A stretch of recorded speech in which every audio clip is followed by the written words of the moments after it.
Ready to soundtrack your summer? With Red Bull Summer All Day Play, you choose a playlist that fits your summer vibe the best. Are you a festival fanatic, a deep end DJ, a road dog, or a trail mixer? Just add a song to your chosen playlist and put your summer on track. Red Bull Summer All Day Play. Red Bull gives you wings. Visit redbull.com/brightsummer ahead to learn more. See you this summer. This morning I made a profound and heavy realization. When you've been surrounded by loss and decline for so long, the desire to see someone actually get better isn't just about the situation. It's about needing proof that things can still go the other way. I've been living in a cycle where the ending is always the same, and it's exhausting to carry that expectation into every new room. You're listening to Unbound Off Script. Today, Beth Curry is stepping away from the noise to talk about the things that carry weight. Whether it's a personal reflection or a response to the heavy things you've shared with her, this is a space for the raw and the real. Hey everybody, I'm Beth Curry. Welcome back to Unbound. This is an off-script episode. Calling this one The Weight of Waiting. Somewhere in the tagline, I've said, on accumulation, the frozen place, and a very shiny heart. I don't know. Before I get into it, I think I want to address something because some of you are probably already doing the math. A few episodes ago, I dropped the architecture of peace. It was the episode about what I actually did with my mess, right? The forgiveness and the nervous system work and the awe and the whole thing, right? It landed really well. It was in the top 5 most listened to episodes this show has put out, which genuinely meant a lot to me. It always does. A lot of you reached out. A lot of you shared it. And it even got some recognition I wasn't expecting, which I'm just going to mention quietly and move on from because I'm Canadian and we don't do that. So I get it if you're sitting there right now thinking, wait, didn't she just say she found peace? Didn't she talk about awe and gold and all the, nervous system stuff and forgiveness and all of that? And now she's opening with something heavy she realized this morning. What happened? Nothing happened, I promise. Here's the thing I said in that episode that I meant completely. Peace is not a place you arrive at and stay. It's something you return to over and over. You get knocked out of it, and then you find your way back, and the path gets more familiar, and the distance back gets shorter. This episode, I think, is what it looks like when you're making your way back. I'm not a hypocrite, okay? Or at least not about this. I'm a person, and persons have seasons, right? And right now, I'm in one that is heavy. And I think some of you are too. And I think it matters more to be honest about that than to protect the version of me that already found the peace and kind of just leave it there like a finished thing, right? It's not a finished thing. Neither am I. So that's where we are. I'm going to get into it. So there's a concept in grief work called cumulative grief. I've talked about this before. I'll probably use those words several times today. It sounds clinical because it is clinical, but it's describing something very human, like a grief that piles up, obviously, right? It's not a complicated thing to understand when you hear cumulative grief. Loss on top of loss before the previous one is even close to processed. And the reason it matters, the reason it's its own specific category of awful is that grief is not designed to stack, right? Your nervous system, your actual biological one, like we're talking about real physiology here, not a metaphor at all. Your nervous system is built to process loss in a sequence. So something happens and you respond and you metabolize it over time. You slowly, unglamorously reorganize your life around the absence. Researchers call this finding a new normal, right? It's a phrase that I've hated since 2020, but that's for a whole different reason. But I find in this context, this phrase mildly offensive, but also accurate. Okay, so here we are. The thing is that the whole process takes time. It takes energy. It uses up real resources. And when losses arrive faster than you can process them, or when one loss is so enormous and so ongoing that it never actually closes, your nervous system starts doing something different. It stops processing and it starts storing. So think of it like a kitchen with a broken dishwasher. Okay. For the first few days, you wash the dishes by hand. Fine, a little annoying, you manage, whatever. But then more dishes come and you're tired and the pile starts building, and eventually you're cooking on one burner because the other three are completely buried, and you're eating standing up because the table's covered and someone wanders in and asks why you look so overwhelmed. And you say it's just dishes because technically it's just dishes, right? Except it's not just dishes. It never was. You know what I mean? And here's the other part that doesn't get talked about by, I don't think, anyone. It's not just that the losses pile up. It's that there's no time between them to actually heal. So if you think about a physical wound, a real one, an actual wound, your body needs time to close it, form new tissue, rebuild. And if something keeps hitting that exact same spot before it's done, it can't heal, right? The wound stays open and sometimes it gets deeper. And that's what this kind of grief does. I have wounds that have never fully closed because the next thing showed up before the last thing finished. I have a whole ass collection of open wounds, some of them years old, that just keep getting poked. Not because the universe has it out for me, though I mean some days the evidence is not great, but because the loss doesn't consult your recovery timeline before it shows up, right? So I sent my husband a text the other day, and it wasn't eloquent, it wasn't measured. It was just honest on a bad day. The kind of honest you only get to at the end of a very long day when you've stopped performing okay and you're just kind of sitting there in the dark being real with the person who signed up to love you through all of it. Bless him. I'm just going to share a couple of parts of it with you. So I said, I've been drowning in 3 years of sorrows, so sometimes I forget the small blessings. I've been in a state of high alert survival for so long that normal feels suspicious and blessings feel too small to count against the weight of everything. And then there was the second part about my mom. I said, and then there's the part about just waiting on my mom, and I don't know how to handle that because I'm stuck. I feel stuck. This is why I need to feel progress everywhere else, but I can't feel progress. I sent that in a longer text, poor guy. And then I sat there and I looked at it for a minute and I thought, yeah, that's where I am right now. That's exactly where I am. That realization that I had this morning, that's where it lives. That's what it looks like written down on a bad day to the person who has to love you through it. Quick nervous system primer, because I think you need to understand the machinery before we get into what happens when it breaks down.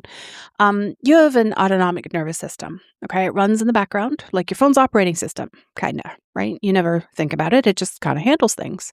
Heartbeat, digestion, immune response, all those things. And it has two main modes. You have the sympathetic nervous system. That's your gas pedal, okay? Fight, flight, freeze. Your heart rate spikes, your cortisol floods in, blood rushes to your muscles, and your prefrontal cortex. That's the rational, thoughtful, emotionally regulated part of your brain. Goes partially offline, right? It just kind of checks out. Because when you're running from something, you don't need to deliberate. You need to move. You need to get the fuck out of there. Then there's the parasympathetic nervous system. That's your break. That's rest, digest, and restore, right? Heart rate comes down, your cortisol drops, your prefrontal cortex comes back online, and you can actually think again. You can feel things again. You can process something for once. In life, these are supposed to alternate. Gas, break, gas, break. That's healthy. That's regulated, and that's what functioning like a normal human being looks like. But imagine the gas pedal gets stuck. Not because you're dramatic. I'm very, very familiar with the term downy drama. I can admit to being dramatic a lot. But in this case, it's not because I'm dramatic. It's not because I'm weak or broken or not trying hard enough. But it's because the thing that the nervous system has filed under threat hasn't gone away. It's still there. It's still real. And so the alarm just kind of stays on. Make sense? So that's chronic stress. That's prolonged grief. That's what, for me, 2.5 years of survival mode feels like from the inside.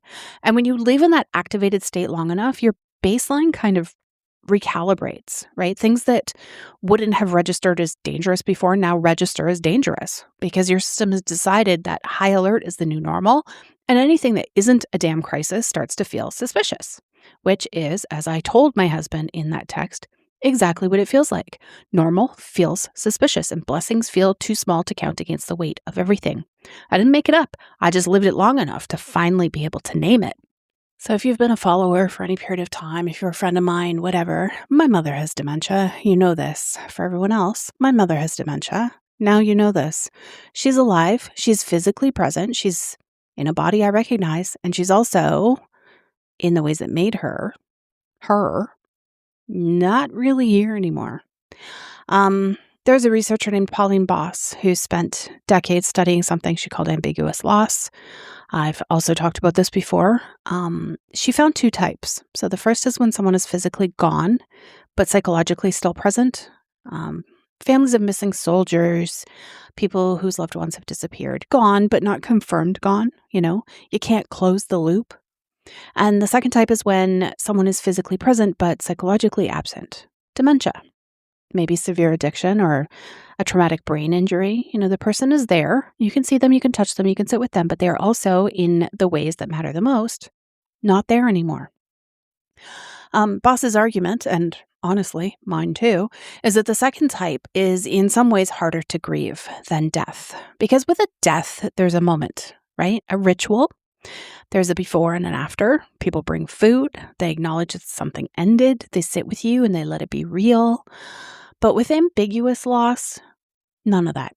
No moment, no ritual, just this slow, incremental disappearing while the world keeps going and nobody brings you a casserole and you're expected to keep functioning because technically she's still here. Technically. And the part that I really struggle with, I have friends who have lost their mothers, like really lost them permanently, with a funeral and a date and a clear before and after. And there are moments in these friendships where I feel like a complete fraud. Like I don't have the right to grieve my mother's disappearance when she's still breathing. Like my grief is lesser. Like I'm borrowing something that isn't mine yet and I should probably put it back. I know intellectually that's not true. Grief doesn't have a legitimacy tribunal. My forensics brain has read the papers. My clinical brain has done the math. I know. But my heart, which did not read the papers and frankly seems pretty resistant to the math, feels like a fraud.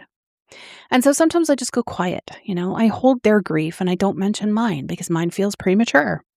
And then I go home and I feel more alone than when I arrived. Like there's times that I don't have my mom. Like when I want to call her, when I'm having an awful day and I know that I've burdened everyone else too much, I knew my mom was always there for me and I can't do that anymore.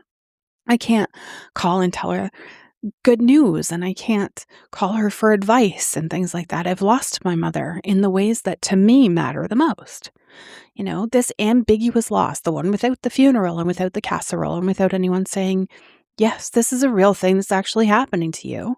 It's invisible in a way that other losses aren't. And invisible grief has a way of making you feel invisible too. I'm still working on that one. I want to be real with you about like what the last 2.5 years have actually looked like. Not for sympathy, okay, but just for context, I think. Because I think a lot of people are carrying something like this and I don't know, I think they're calling it something similar. And I want to name it in, an actual full size whatever, okay? In the last 2.5 years, I've been grieving my father's death.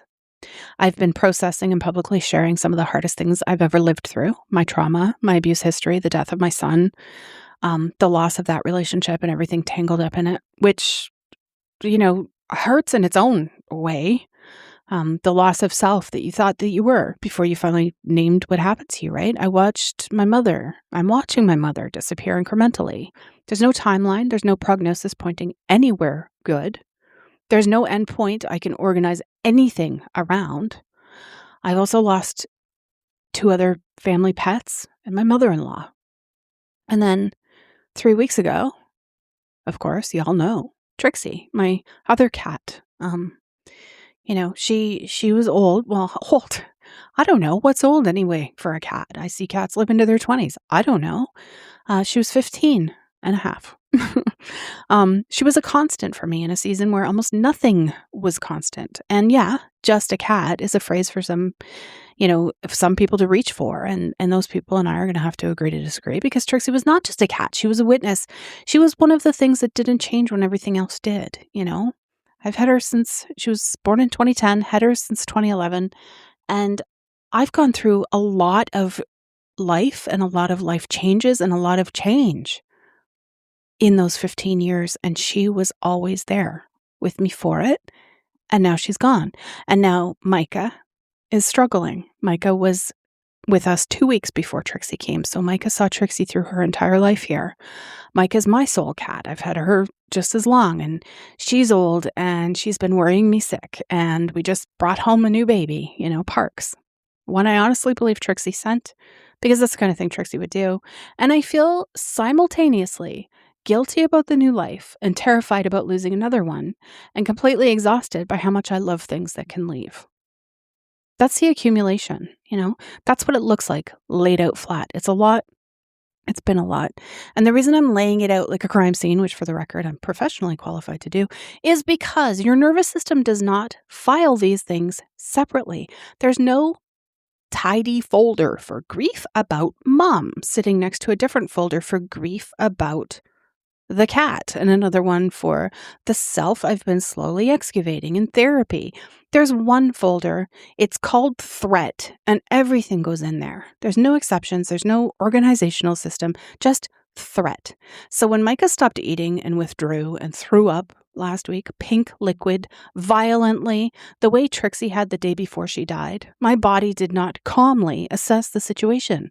My body said, this is how it ends. This is exactly what the end looks like. I've seen this before. I know this. My brain knew better, right? I have this background. I know what bile looks like. I know what it means when a cat vomits on an empty stomach. I know it's not, in most cases, a death sentence.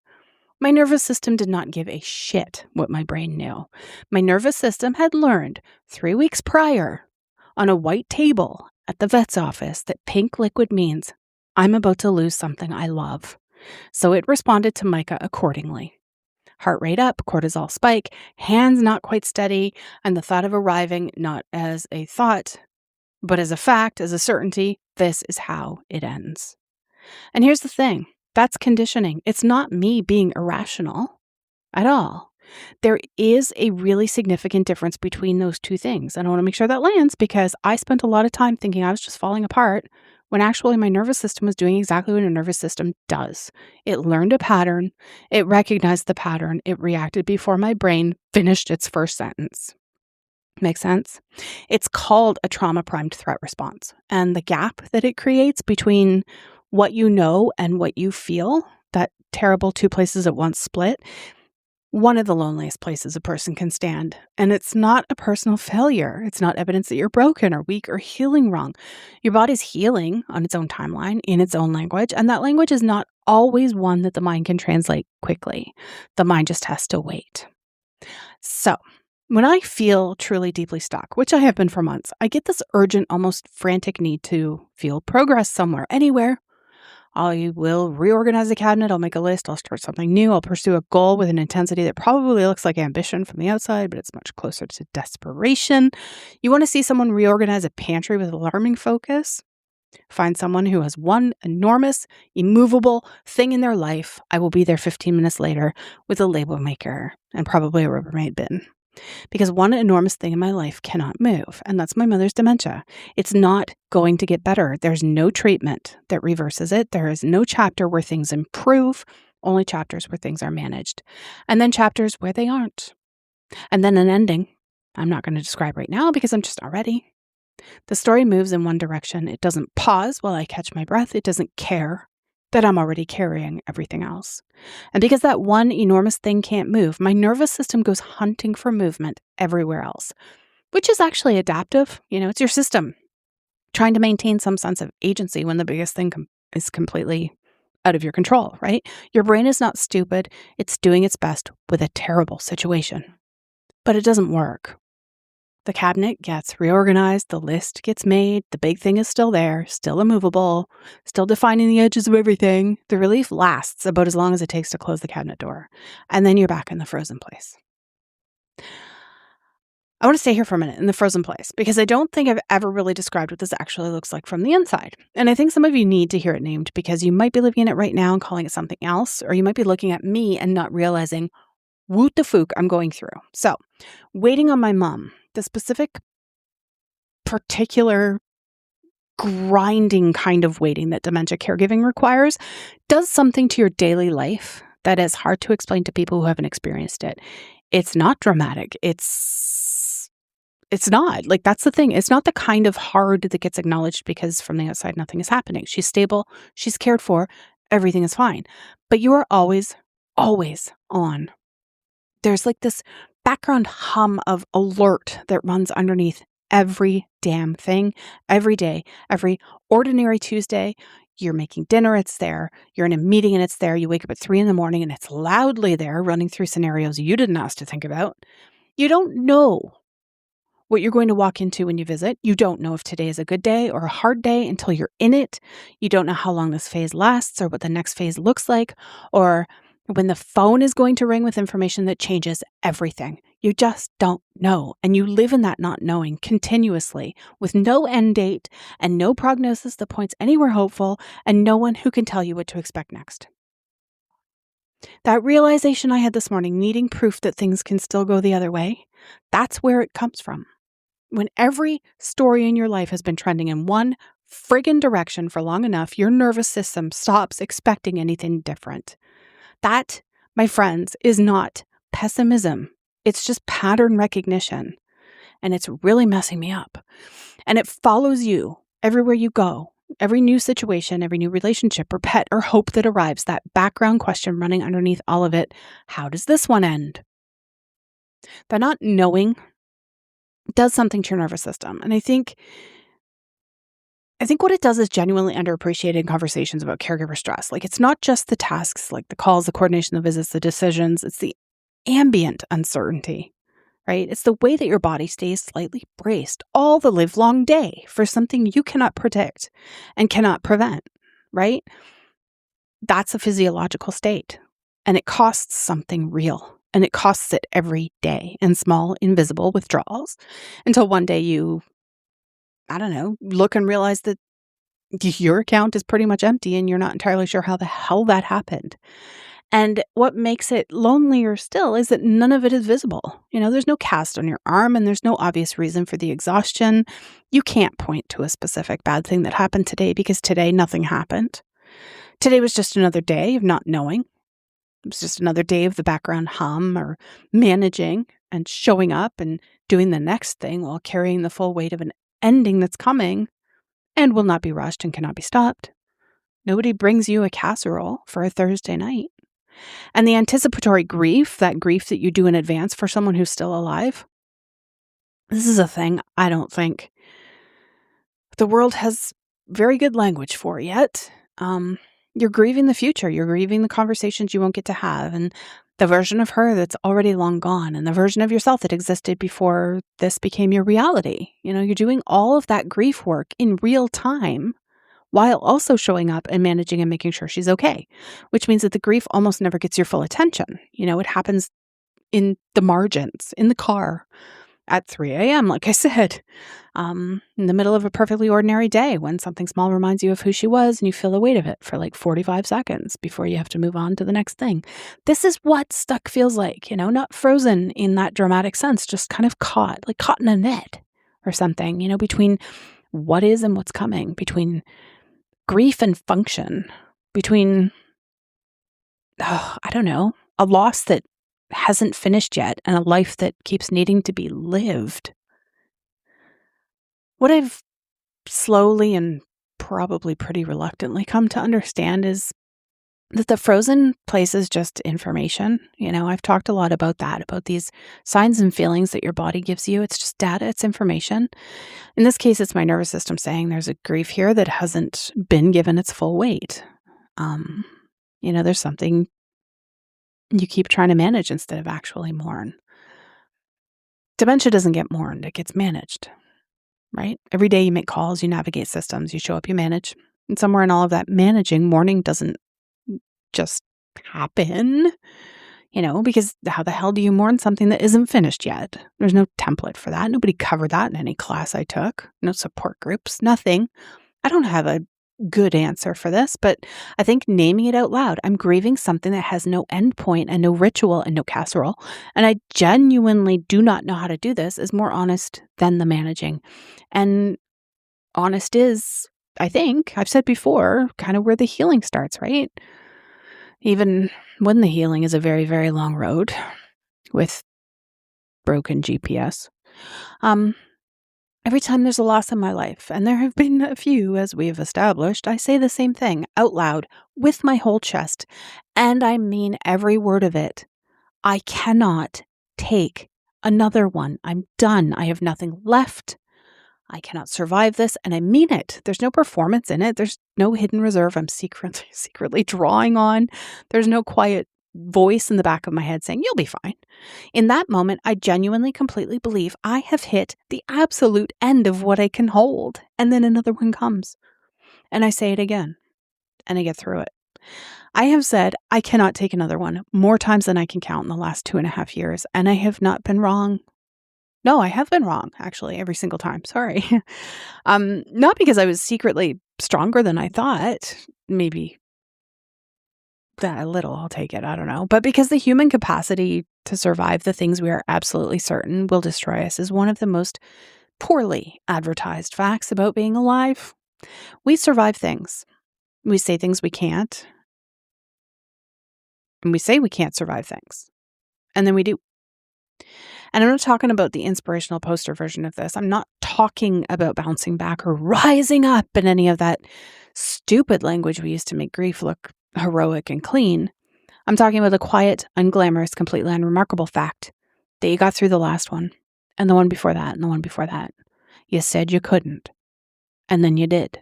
I don't think we give ourselves nearly enough credit for that because it doesn't look like strength from the outside. From the outside, it looks like someone who just keeps getting knocked down. But from the inside, from where you're actually standing, it is the ongoing daily, sometimes hourly decision to keep going again. Even when you meant it, when you said you couldn't. And that's real and that counts. Even when it doesn't feel like anything except barely surviving. So there's this guy I know. I've talked about him before. Maybe once or twice. I don't know. His name is Nate. So he's been in my life for over 36 years. Sorry. He's walked through more of it with me than almost anyone else on the planet.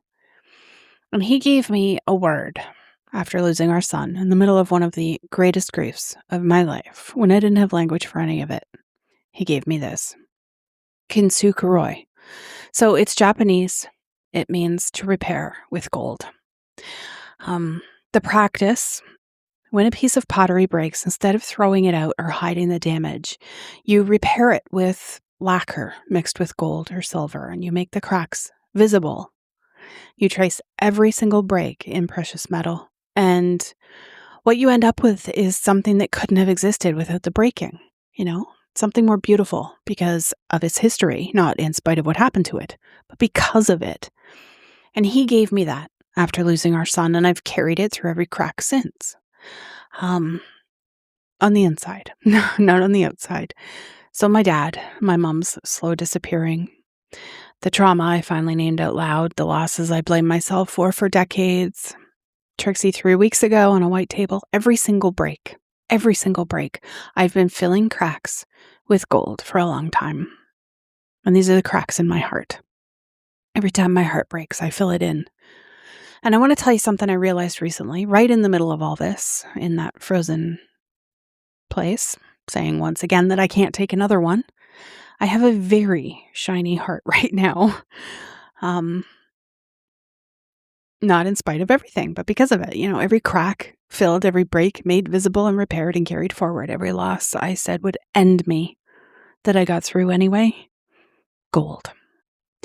That's kintsukuroi, and that's what resilience actually looks like. When you stop waiting for it to look like wholeness, when you stop expecting to come through things unchanged and start noticing what you became instead. Something I say almost every day that's completely true and somehow still makes me feel worse. I have so much to be grateful for. I do. Genuinely, I have a husband who receives my texts at whatever hour and loves me through the weight of them without making me feel like a burden, which for the record is not nothing. And I have this work that actually matters to me. I have a home and a life and people in it, and friends, especially one, who show up in ways I don't always know how to receive gracefully. But by almost any external measure, I have a lot going for me. I really do. And I still struggle regularly, sometimes daily. Struggle is real. It affects my life and it does not cancel out the gratitude, and the gratitude does not cancel out the struggle. And somehow, the coexistence of those two things is the loneliest part of all of this. The cultural script says that they should cancel each other out, right? Count your blessings, look on the bright side, choose joy. And when you're someone who genuinely wants to do those things, who is not by nature a pessimist, though, I don't know, maybe I kind of am, someone who truly does not want to live inside the weight of all of it, the gap between what you want to feel and what you actually feel kind of starts to feel like a failure itself. Like you're doing gratitude wrong. Or like you should have this more figured out by now. I talk about the good things openly here. I name the blessings. And then I close the laptop and the weight settles back in and I wonder if I'm a hypocrite or if I'm just a person, And I think what I've landed on is another phrase that I say often, so often that it annoys the hell out of me now. Both things are true at the same time. And they're not fighting each other. The gratitude is real and the struggle is real. And you can hold both without one erasing the other. You can be genuinely thankful for your life and also find it very hard. And you can count every blessing and still feel like they don't quite balance the scale. You can mean every good thing you say and still cry in your car on the way home. It's not hypocrisy, it's just the full spectrum of being human, which nobody warned us about adequately, in my opinion. The problem isn't that gratitude and struggle coexist. The problem is when you start using gratitude as a weapon against yourself. When I have so much to be grateful for becomes the reason that you're not allowed to also be struggling. They can live in the same house and they don't have to take turns. I want to talk about the cats. Again, I am a crazy cat lady. If you know me well, you know this. All of them, though, the ones that I lost, the ones I'm worried about, the one who arrived in the middle of it. So Trixie died 3 weeks ago. She was old. She was blind. She relied completely on me. Medications, care, all of it, day in, day out. She had been with me through more than I have words for right now. And before I even caught my breath, Micah started struggling and we brought home a new baby who I genuinely believe Trixie sent because that tracks with who Trixie was as a cat. And I felt 3 things at the same time that have absolutely no business existing in the same chest at the same time: grief, terror, and guilt. Grief for Trixie, terror that Micah's struggling means I'm about to lose her too, and this low, persistent, completely unreasonable guilt about the kitten, about bringing new life in while I was still mid-morning. Like it was too soon, like I hadn't enjoyed joy yet, or earned joy. Like loving something new was this betrayal of what I lost. And also, if I'm being completely honest, the quiet fear that the kitten energy is too much for Micah and that I caused it, that I did this, that this is all my fault. And I know how that sounds. My brain's filed a full report. The report says this is not rational. I read the report, but underneath it is something I think is worth marinating in for a moment. I'm exhausted by how much I love things that can leave. And it's not just the cats. It's my mother leaving piece by piece and my dad already gone and my son who I lost and couldn't protect and blamed myself for decades, and the relationship that ended with his father. I've carried those attachments and those losses into everything that came after. And somewhere along the way, my nervous system quietly learned that love comes with a cost. So the arrival of something new to love, something small and alive and completely dependent on me and absolutely chaotic and holy crap, I need sleep, doesn't always feel like pure joy. It feels like joy with a shadow behind it. And I look at her and it makes me so sad that that's how I feel, but that's the truth of it. It's this foreknowledge of eventual loss right there from the beginning. And that's grief trying to protect me from the next time. It means well. It's not helpful, but it means well. But what I keep coming back to, Trixie was worth it. Every bit of grief I'm carrying right now is just evidence of what she was worth. And Micah is worth it. And Parks, currently asleep on something she absolutely should not be asleep on, probably is worth it. The alternative, love less and hold looser and maintain a safe emotional distance from anything that might leave, isn't actually protection. It's just a slower disappearing. It's a smaller life. I don't want a smaller life. I would rather live completely and grieve completely than protect myself into something that doesn't hurt, but also doesn't feel like anything. Fair warning, this list is incomplete because I don't have this figured out. I was going to tell you about what actually helps. It's nonlinear because healing doesn't happen in order. I find that offensive as well, but I've had to accept it. And it's honest, which means some of it is small and unglamorous and it would make a terrible Instagram post. So name it at full size. Not I've been a little off lately, not I just need to get out of my head. The actual full size, the real accumulation, said out loud or written down or spoken into a microphone at whatever hour you can finally get it out. When you put language on the shapeless thing, it doesn't shrink it, but it gives it edges, and things with edges can be carried. Shapeless things just swallow you whole, and you wonder why you feel so heavy. Another one is let yourself be witnessed. This is the hard one for me personally because I'm so much better at witnessing other people than I am at being witnessed myself. I'm excellent at holding space for other people's pain and extremely awkward about my own. This podcast has been a wild experience for me because I am not a talker, but put me in this empty space and put a microphone in front of me and I can talk, apparently. And I can even talk about me and my own shit, apparently. There's a real physiological reason why being seen by another person matters, and it's called co-regulation, and your nervous system in the presence of a calm other can actually sync up to that calm. So borrow it. That's why the right conversation at the right moment does more than an hour of solo journaling. So find those people, let them see the actual size of it. Move your body in ways that don't feel like punishment. I'm not talking about earning your calories or burning off feelings or performing wellness for an audience. Like rhythmic bilateral movement, walking, swimming, anything that crosses the midline of your body helps your brain hemispheres actually communicate with each other and helps your body discharge what your mind can't fully process on its own. It doesn't have to be impressive and it doesn't have to be long. It just has to happen. Okay. Lower the bar for what counts as okay. So my internal metric for doing well had been set at a place I couldn't reach anymore. And because I couldn't reach it, I kept concluding I wasn't doing well. What if okay right now just means I got through today? I said the true thing instead of the quiet thing, or I loved the cat even knowing what loving costs. I made the episode even though I almost didn't. What if that's enough? What if that's actually quite a lot, right? I'm working on believing that. Some days I'm closer than others. Today's a medium day. I'll take it.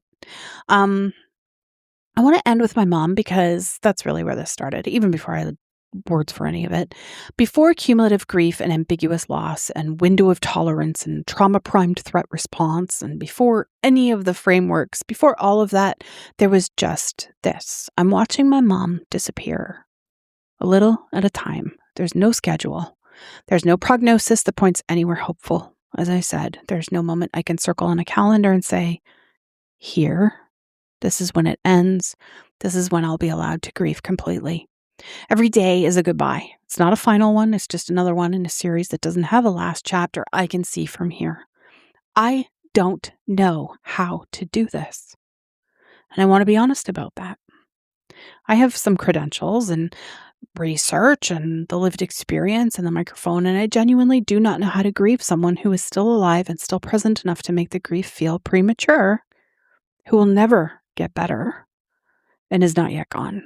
Nobody teaches you that. There's no class, no support group. There's no book. There's no framework that fully covers the particular experience of loving someone through their own disappearance in real time.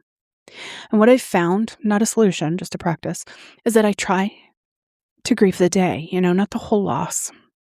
Not the entire arc of where this is going, because that's just too large and I can't hold it. Just today's version of it, today's goodbye, the specific small thing that was different or harder or more absent than yesterday, because that I can kind of hang on to, right? Today's piece I can name and I can feel it and I can set it down at the end of the day and pick it up again tomorrow in whatever form it comes, right? Maybe that's some kind of wisdom. Maybe it's just some kind of survival. I don't know. Maybe there's no difference between the two. I have no clue. We're not broken because we're struggling. We have a nervous system doing its absolute best under conditions it was never designed to sustain for this long. And I think the struggling is evidence of how much we've all kind of been carrying and for how long. That's it. Naming the weight is the first act of survival. I think that shapeless thing swallows you. The named thing can be carried and thrown against a brick wall or something. I don't know. Your grief is real, whether or not it comes with a funeral. Your mourning is valid, whether or not anyone brings you a friggin' casserole. I like potatoes, by the way. I'm just kidding. Gratitude and struggle can live in the same house. You don't have to choose between them. You don't have to feel guilty about either one. You've survived every single loss you are certain would end you. Every one. Every damn one. You said you couldn't, and then you did. That's your evidence written in your own history, and that belongs to you. Loving things that can leave is not a flaw in your design. It's the whole damn point of being a human being. The grief is just the love with nowhere to go. I hate that quote. But there it is. And the cracks, every single one of them can be filled with gold. Don't forget that. Kintsukuroi. That's what you are. That's what I am. Very cracked, very filled, and very shiny. I almost didn't do this episode. I told my husband I should just keep my mouth shut. That I obviously needed to do better with my attitude. I actually said that. I said that. I just need to do better with my attitude. As if all these years of work and every book I've ever written and every person I've ever sat with in their hardest moments somehow doesn't apply to me. As if I was just like the one person for whom the answer was just attitude adjustment. I don't know. I tried to give voices to people who no longer have one, murder victims, cold case does, people whose stories were buried or dismissed or simply never told. I sat with Kayla's mother. I've honored people. I've made it my life's work to say this person existed, this story matters, this deserves to be heard.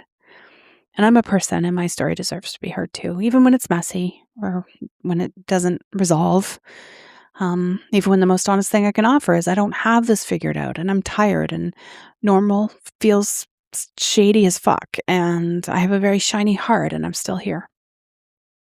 I don't know. The immovable thing is still immovable. The daily goodbyes continue. Micah's doing better today. Had her at the vet a little bit earlier and, we're just waiting on some stuff, but I don't know. She's doing better and I've decided to call that a good sign. I'm calling it good sign. Done. Parks is probably tearing apart my house and pissing off Micah and I don't know. I love her anyway. I love all of them anyway. That's the decision I keep making. It's the only one I know how to make and I don't care if everyone at my vet clinic thinks I'm nuts. I don't care if I look like a crazy lady. I just don't. If this found you at the right moment, if something in it named a thing you've been carrying with that language, I'm really glad because that's why I do this. That's why I want to do this. These real talk episodes, where I just I'm just real and raw with you. It's not because I have the answers, because I often don't, but I have the microphone and you have your ears, and that means neither of us is doing this completely alone, right? So take care of yourselves. Let someone take care of you if you can or if you need it, and I will see you next time. You've been listening to Unbound Off Script. We know these aren't always easy places to go, and we appreciate you being here with Beth Curry as she stumbles through the things that matter most. If you have something on your heart that you'd like her to speak to, we're here. Contact info is in the show notes. Until next time, be good to yourself and others.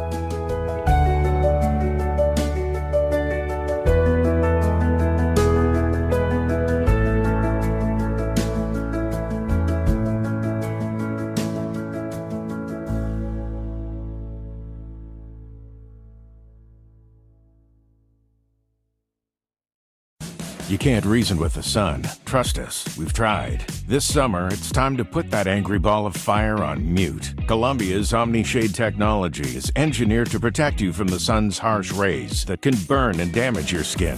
The sun is relentless, but so is our gear. Level up your summer at Columbia.com to spend more time outside and less time slathering on aloe lotion. You're welcome. Columbia, engineered for whatever.